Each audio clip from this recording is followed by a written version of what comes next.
numbers, they are trying to trick us. And they say, well, let's find the x and y intercepts. Okay, when x is 0, how much is y? C. So the point is 0, comma c. Now when y equals 0, careful now, I have to move c to the other side. It becomes negative c. And I have to divide by s, negative c over s. So x equals negative c over s. Oh, no, I didn't mean 8. So the ordered pair. So negative c over s.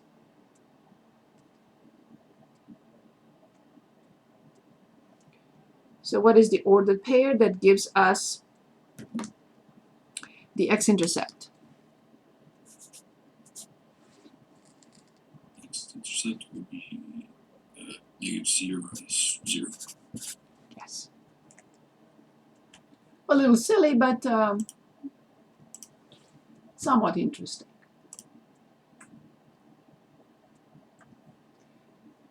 Finding the x-intercept, x and y-intercept again. Using the x and y, and we know how to deal with that. We just looked at a problem a minute ago. Graph the horizontal line or vertical line. Is this a horizontal line or vertical? Y equals negative 9. Horizontal. Good. And the slope is? 0. Perfect. Okay. Match each equation in the first row with a sketch that most resembles its graph in the second row. Okay. So we have y equals 5. First. We have y equals negative 5. Second. We have x equals 5. First. And guess what? Good. Check the answer. Good.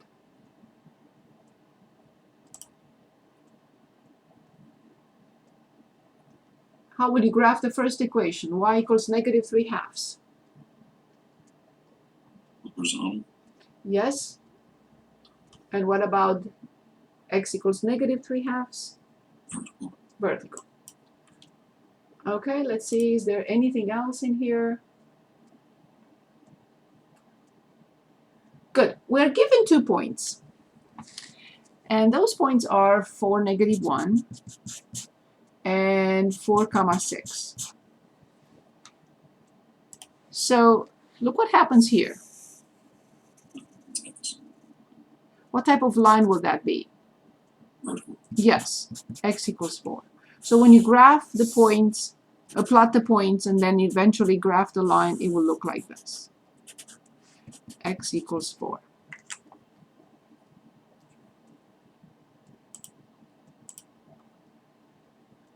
Good.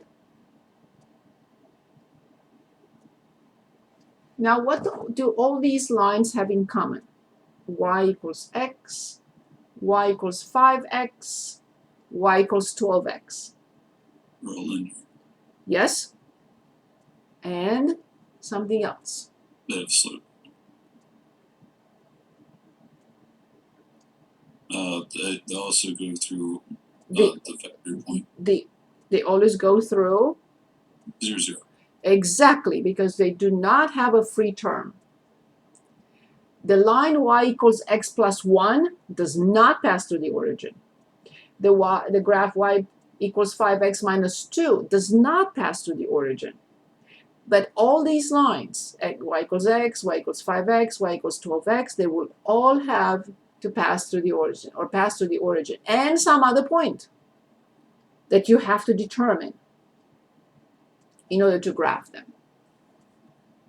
Okay? I got a little tip for that one. So when it's 2x, it's really 2 over 1x. Then the top number is always y, the bottom number is always x, and we go up 2 over 1. When it comes to the slope. Right. Yes. Good. Okay, let's look at this problem. The velocity v of a toy racket in feet per second after 1 second of flight, is given by V. So we're given the formula, which is V equals 384 minus 32t. Assume that t is a positive number or 0, and t does not take on values greater than the t-intercept. Complete parts A and B below. Okay, I want to talk about something before we complete this. Remember when I graph the coordinate system or Cartesian system, I always put here x, I always put here 0, and I always put here y. This is called the independent variable. For example, time. Time is always independent. No matter what we do, it passes. This is so-called dependent variable. It depends on this. For example, if I have a high fever and I take a medication, the fever will go down. If I eat less, I will lose weight. If I take a medication, the concentration of the medication in the bloodstream is given by Y. It depends on X. So all these variables depend. This is the dependent. They depend on X. Here, the dependent variable is V. And t, like time, is the independent variable. So please understand that the dependent variable can have any letter, doesn't have to have y, doesn't have to have f of x, which we will talk about later. It can be any letter. This one can be any letter. But from here, it's clear that it's easy to understand that v is the dependent variable and t is the independent variable. Now, so let's look at the problem again after we clarify that. Okay. Complete parts A and B below. Find the intercepts and then graph the equation. Okay. Good. So the same steps. When t is 0, v is 384. Please write the point right here, right now. When v is 0, I have to move 32t to the other side. So I have 32t equals 384. So t equals 384 divided by 32. Is it 2? 1, 2? So 1, 32, 64, 2. So the ordered pair is 12, 0. Now when I graph, careful, because, let's read again, it says t is greater than or equal to 0, which means I don't really need to show this part. Because t greater than 0, 0 is here, and t is increasing to the right. It also says that t does not take on values greater than the t-intercept. Well, the t-intercept is at 12. 2, 4, 6, 8, 10, 12. So the graph that we're interested in is only between 0 and 12. Because it says t is greater than or equal to 0, but it does not go past the x, in this case, t-intercept. Okay, so now I have to plot the y-intercept. Well, because the y-intercept is so big, 0, 384, here I used a unit that is 2 units. Here I'm going to use 100. 100, 200, 300, 400. And somewhere here, I have 384. And this is V. And normally we write V of t. So this is the the y-intercept, and this is the x-intercept. And because this is a line, because it can have other shapes, later on in math you're going to see something like this or something like this. Who knows? But this is a line, which means it has to be graphed as a straight line. How do I know? V and t have power 1, no products of variables, no other powers, no division by variables. So this is the graph of v equals 384 minus 32t. I want to show this with the graphing calculator. Let me see the time here. Oh, I'm okay. So the time on the video. Okay, so let me show you something on how to graph this. Do I need to record this? If I need to record this, I'm going to ask you to turn off your cameras. Do I need to record this? Yes, please. Very good. So, are we ready? Okay. So in y equals, clear if you have anything else. I always have something because I work with other classes. So now we have 384 minus 32t. We don't have t in the calculator, we have x, but that's good enough. So this is the dependent equation, right? The dependent variable, 384 minus 32t. Now, I have to make necessary changes to the viewing window. So I will be clicking on window. The x, I only care between 0 and 12. That's what we are told. With a scale of 2, that's fine. But what about the y? So y minimum is okay, 0. But y maximum has to be at least 384. So I'm going to put 400. With a scale of 50 is okay. Don't worry about the increment. Don't worry about the trace step. Nothing like that is important. So 0 to 12. Let me stop for a second. I want 0 to 12. Maybe I can go to 15. That's fine. I'll do that. 0 to 15. And here I want 0 to 400. So the on the x-axis, 0 to 15 with a scale of 2, unit of 2, and 0 to 400 with a tick of 50. So back. Okay, so I'm just going to change this, let's say, to 16 so we can see a little bit beyond that point. And 0 to 400 with a scale of 50. Nothing else matters. Now I'm clicking on graph. I'm going to click on graph and that's it. And I'm relaxing. I'll relax and look at it. So of course it's a line with a negative slope. Right here, this point we know is 0, 384, 0, 384. And we know this point is 12, 0. And that's the graph. Any questions?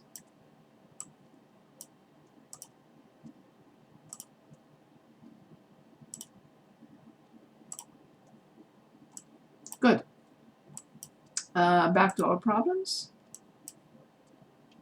I don't think we have anything else, and I think we can continue. See if we want to do this problem.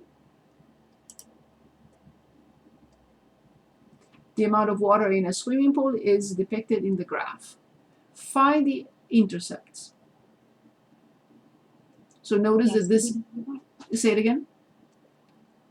Could we do that one? Yes, yes, yes. So as you see, the independent variable is time, and dependent variable is water volume in gallons. So can anyone give us the x-intercept? 5 hours. 5, comma? Oh, 5, 0. Good. Can anyone give us the y-intercept? 0, 15. 0, 1500.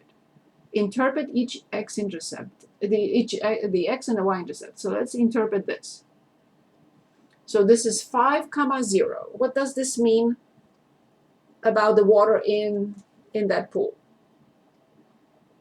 Be empty in 5 hours. In 5 hours, it will be completely empty.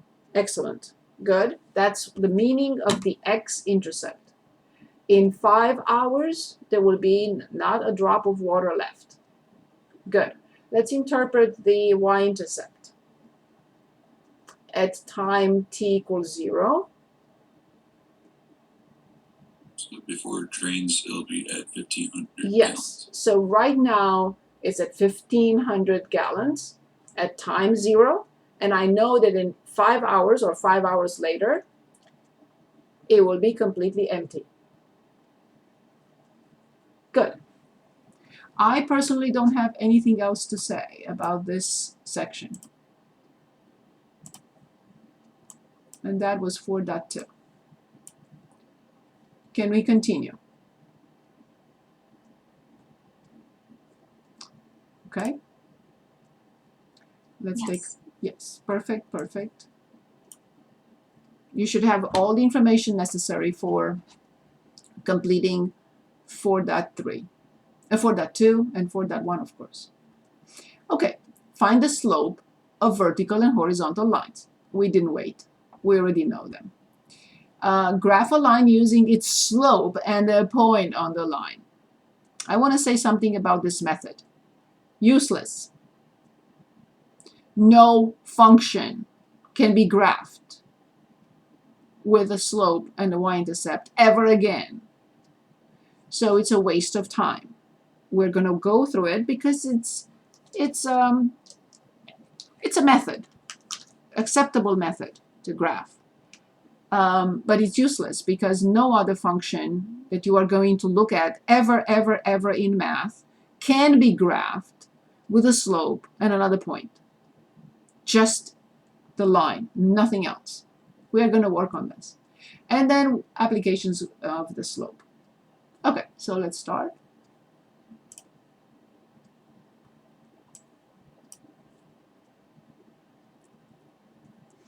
So we are looking at 4.3. More about equations and lines and slopes and stuff like that. Okay. If the run of a line is 27 and the rise is 21, then find its slope. Okay. So if you remember a few minutes ago, half an hour or so, I gave the definition of, so this is a line. And let's say we have 2 points. We're going on a hike. We're gonna hike a mountain, and we start here, and we end here. And if you form a right triangle connecting the starting point and the ending point, this triangle, this is something called the run. Meaning, I started this position, and after I finished my hike, I got to this position. On the globe, if you want. From this position to this position. So that's the run. I also went up. And this is the rise. And I'm going to put some points here. I'm going to say that this point is 1, 3. And I'm going to say that this point is 5, 7. I just made that up. And now the question is, what is the steepness? What is the slope of this line going through these points? So it's the rise, as I mentioned, divided by the run. But what is the rise? Well, I went from the altitude of 3 to the altitude of 7. So it's 7 minus 3. And what about the position? Well, from the position of 1 to the position of 5. So 5 minus 1. In general, the formula is, assuming that I denote this by x1, y1, the first x and the first y for this point, and x2, y2, x of the second point, y of the second point, the slope is rise over run, which means difference in y, y2 minus y1 over x2 minus x1. Do not ever reverse these. Do not change anything here. Notice that these come from the same point and these come from the same point. So then 7 minus 3 is 4. 5 minus 1 is 4. So the steepness of this line is 1.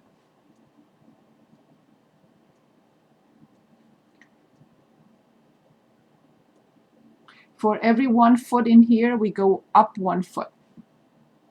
If you want, for every 1 mile here, we go up 1 mile. Okay? So coming back to our problem,